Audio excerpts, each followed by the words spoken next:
I never thought a routine checkup at the hospital would turn my life upside down. Lying in my hospital bed, exhausted from the surgery and still groggy from the anesthesia, I thought the hardest part of my week was over. But then, I heard a conversation that would change everything. My husband, Richard, the man I trusted with my life, was talking, and he was not alone. His voice, calm but calculating, was joined by another woman's, sweet and dangerous at the same time, Sophia. My heart raced as I realized they were not talking about business or some petty argument they were plotting against me. I listened, frozen, as details of their scheme unfolded. They spoke of my fortune, of how they could manipulate documents, isolate me, and make sure I had no say in what was rightfully mine. The betrayal cut deeper than any physical pain I would endure. This was not just greed, it was a plan that could endanger my life. Every word I heard cemented the terrifying truth. The people I thought I could trust the most were my greatest threat. But I did not panic. I could not. I had to act smart. Act fast. As I lay there, I realized this was no longer just about money, it was about survival, about reclaiming control over my life. And I knew I had to expose them, not just for me, but to prevent them from hurting anyone else. If you have ever felt betrayed, or wondered what you would do in a moment when everything you love is at risk, this story is for you. Make sure you stay with me till the end. I promise it is a journey of revelation, courage, and justice. Do not forget to like, subscribe, and hit the notification bell so you won't miss a single twist in this shocking story. This is my story, and I am sharing it all with you. I spent the next few days in a haze, pretending to recover from surgery while my mind raced with the conversation I had overheard. Every detail Richard and Sophia had discussed played on a loop in my head, each word sharpening the edge of betrayal I felt. I knew I could not confront them blindly. I needed allies, someone I could trust who moved in the shadows of the hospital corridors without raising suspicion. That is when Nurse Alina appeared, almost by chance, though now I suspect fate had a hand in it.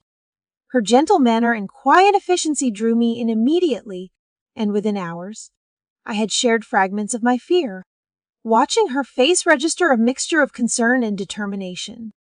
Alina listened carefully, never interrupting, and when I hesitated, she gave me a reassuring nod, a silent promise that I was not alone. Together, we began piecing together the puzzle of Richard and Sophia's plan. I learned how they had started months before, subtly altering financial records, creating shell companies, and preparing forged documents that would make it appear I had willingly signed away my fortune. They had mapped every step, down to the timing of my surgery, exploiting my vulnerability while I was under anesthesia to ensure I could not intervene. The level of detail was chilling, each revelation a new layer of deception. Yet I found a strange clarity in knowing exactly what I was up against.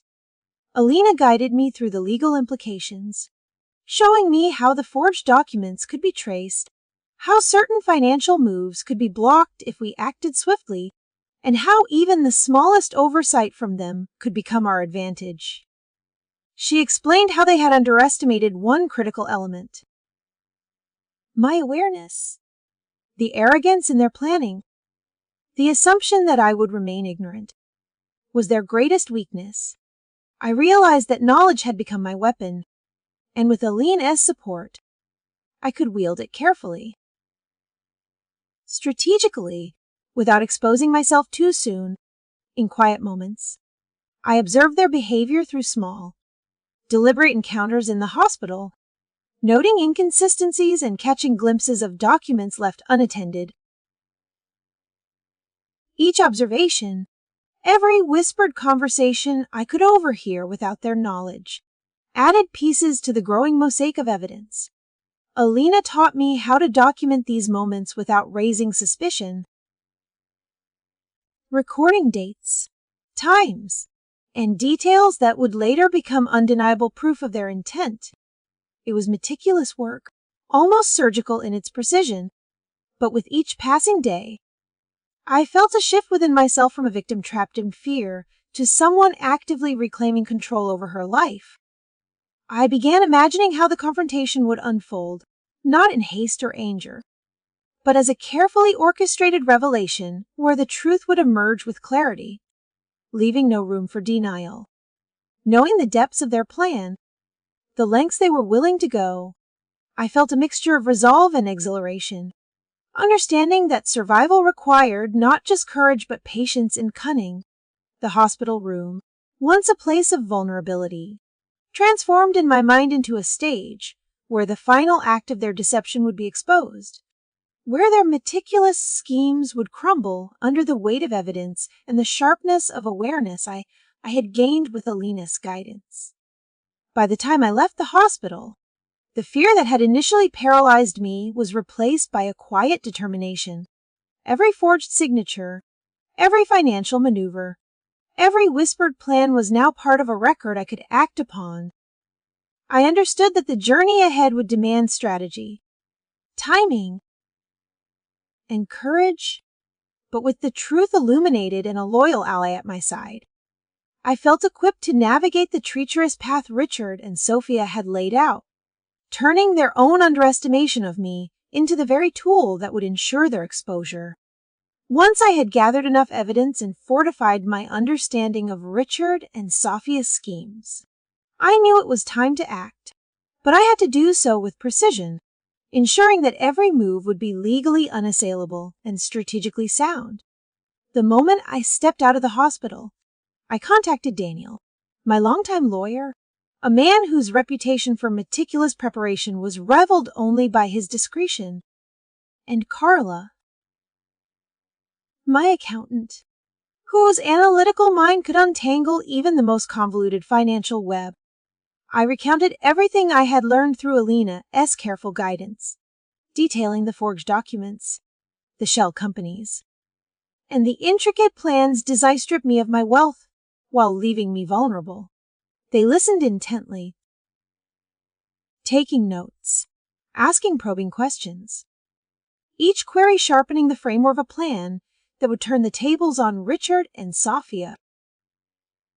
Within hours, Daniel had drafted emergency motions to freeze my assets, a legal barricade that would prevent any further tampering, while Carla traced the financial transactions that revealed the extent of the fraud and the precise points where intervention could be most effective.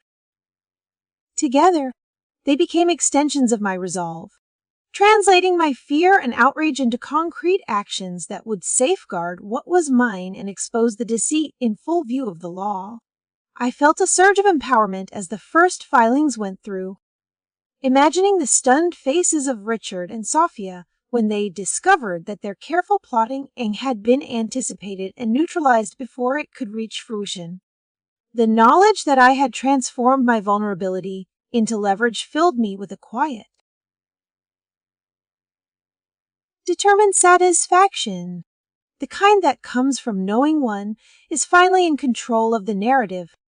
While Daniel prepared the divorce petition, carefully wording each clause to protect my interests and highlight the betrayal I had endured, Carla continued to analyze every ledger, every bank transfer, uncovering the intricate dance of deception that had been meticulously orchestrated behind my back. I watched, learning, absorbing the ways in which legal and financial expertise could become armor, understanding that patience and strategy were as critical as courage. Every meeting with them reinforced a growing sense of agency. I was no longer merely reacting to events, but shaping the course of what was to come, turning Richard and Sophia's arrogance against them, exploiting the very audacity that had made them believe I would remain passive.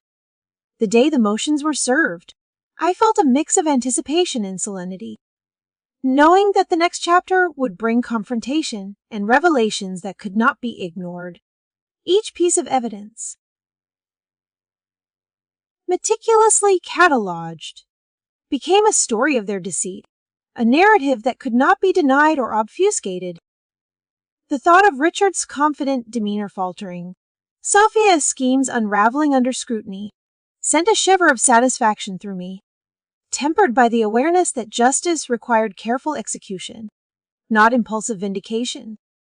As the divorce proceedings moved forward and the fraudulent activities were formally exposed, I felt a transformation within myself that went beyond legal victories or financial security.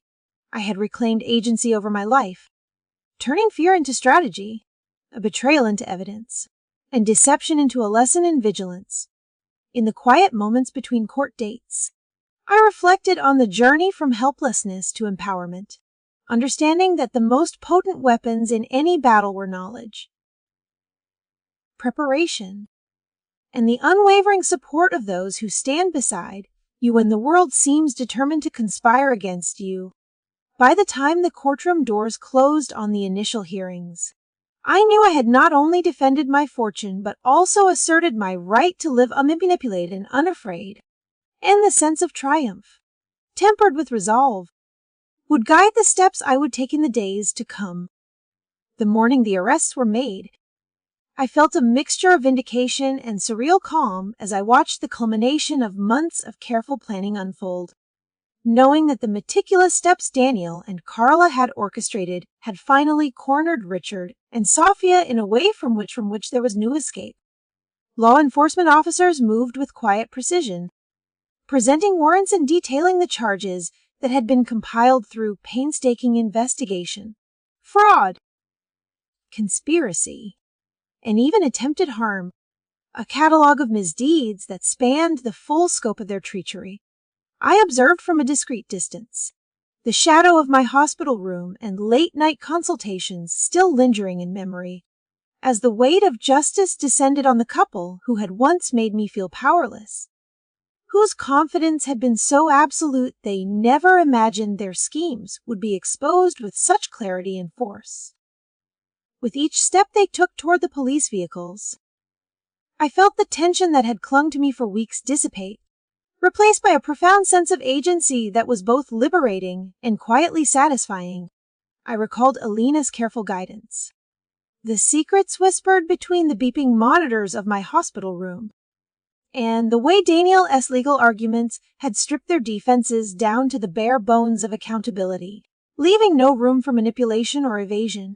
Carla's financial reconstructions, each ledger meticulously traced, had provided the irrefutable evidence, a paper trail that would follow them into the courtroom and ensure that the truth could no longer be buried beneath charm, deceit,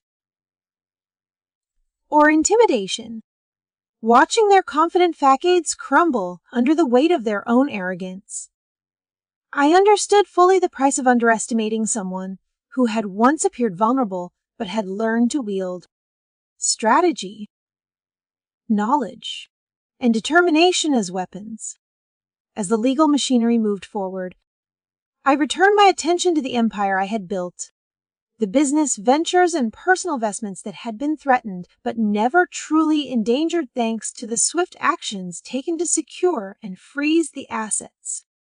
Each decision I had made in collaboration with my lawyer and accountant, every emergency filing and protective measure, had preserved not only the financial stability I had cultivated over decades, but also the sense of dignity and autonomy that Richard and Sophia had tried to undermine. Reclaiming control of my company felt like more than a victory. It was a reclamation of identity, a confirmation that betrayal could be met with resilience and precision rather than panic or resignation. The courtroom proceedings that followed were a testament to the thoroughness of the evidence, the weight of the documentation, and the unwavering professionalism of the legal team that had stood beside me, transforming my initial shock into a structured strategy that delivered results. Each hearing reinforced the certainty that Richard and Sophia's attempts at manipulation and greed were now powerless, that their influence over my life had been permanently curtailed, and that the truth detailed, undeniable, and painstakingly documented would define the narrative moving forward. In reclaiming my business and wealth, I also reclaimed the peace of mind that comes from knowing that calculated patience, careful observation, and deliberate action can turn fear into empowerment. In the quiet aftermath, as I walked through the offices I had worked tirelessly to build, observing the seamless continuation of operations under my guidance, I understood that justice was not merely about punishment, but about restoration, about realigning control and agency to those who were rightfully entitled to it. The arrests of Richard and Sophia were only the beginning of the closure, the tangible end to the threat that loomed over my life, while the day-to-day success of my enterprises, the stability of my finances, and the knowledge that I had navigated betrayal with clarity and strategy became the true markers of triumph.